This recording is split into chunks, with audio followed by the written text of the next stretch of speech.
ইলেকশনের ডেট ঘোষণা হয়েছে, ফেব্রুয়ারিতে নির্বাচন হবে। ফেব্রুয়ারিতে নির্বাচন হবে না, কারণ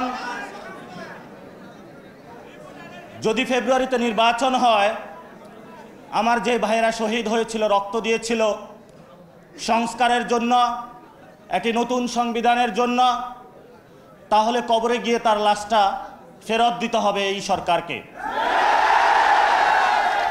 আমার যে ভাইয়ের হাতটা চলে গিয়েছিল, যদি সংস্কার কাজ শেষ না করে নির্বাচন হয়, তাহলে এই সরকারকে আমার ভাইয়ের হাতটা ফিরিয়ে দিতে হবে। যে মায়ের বুক খালি হয়েছিল, যদি সংস্কার ছাড়া, একটি নতুন সংবিধান ছাড়া বাংলাদেশে নির্বাচন হয়, তাহলে ওই মায়ের বুকের সন্তানকে ফেরত দিতে হবে। অনেক বাচ্চাকে দেখেছি এখনো বুকের দুধ পান করে, কিন্তু বাবা শহীদ হয়েছে। তাদের সাথে যখন কথা বলেছি, তাদের মুখের ভাষা পাইনি, শুধু চোখের ভাষা পেয়েছি। চোখের ভাষাটা ছিল অশ্রু। যে অশ্রুতে তারা বলেছিল, আমার বাচ্চা রয়ে গিয়েছে, আমার স্বামী চলে গিয়েছে, আমি বাংলাদেশ থেকে কিছু চাই না, কিন্তু আমি একটি সুন্দর ভবিষ্যতে বাংলাদেশ দেখতে চাই, যেখানে আমার এই বুকের যে সন্তান আছে, আর সন্তানকে কেউ খুন করবে না। কিন্তু বাংলাদেশে আমরা দেখতে পাচ্ছি একই সংস্কৃতির ডামাডোলে, একই ফ্যাসিবাদী সংবিধানে, একই সিস্টেমের মধ্য দিয়ে আমরা নির্বাচনে যাচ্ছি। তাহলে এতগুলো মানুষ শহীদ হওয়ার প্রয়োজন কি ছিল? এতগুলো মানুষ আহত হওয়ার প্রয়োজন কি ছিল? আপনারা দেখেছেন, এখানে অনেক মিডিয়া ভাই রয়েছেন।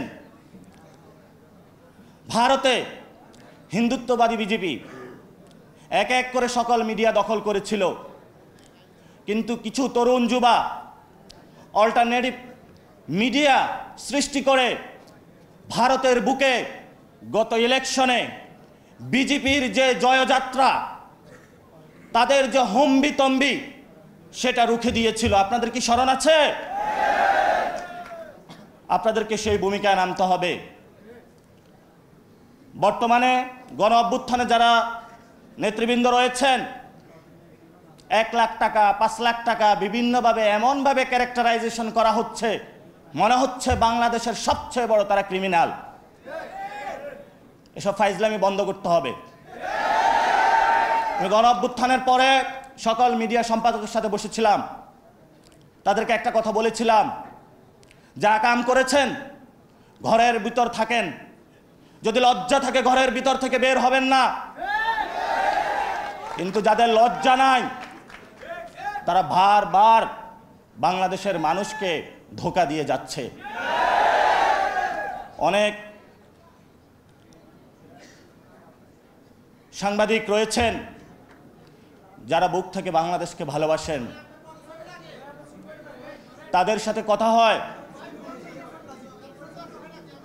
বলল নিউজ করতে চাই, জোর করে নিউজ করানো হচ্ছে অফিস থেকে।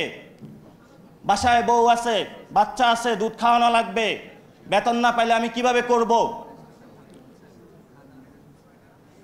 এই মানুষগুলো নতুন একটা বন্দিশালায় পড়েছে।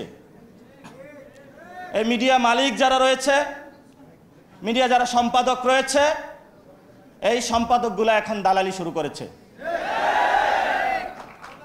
বাংলাদেশে গণমাধ্যম প্রয়োজন, কিন্তু বাংলাদেশে যেটা গণমাধ্যম হওয়ার কথা ছিল, সেটা আগে ছিল হাসিনা মাধ্যম, এখন আবার কি নাম দিব সেটা বললে তো আর চাকরি থাকবে না।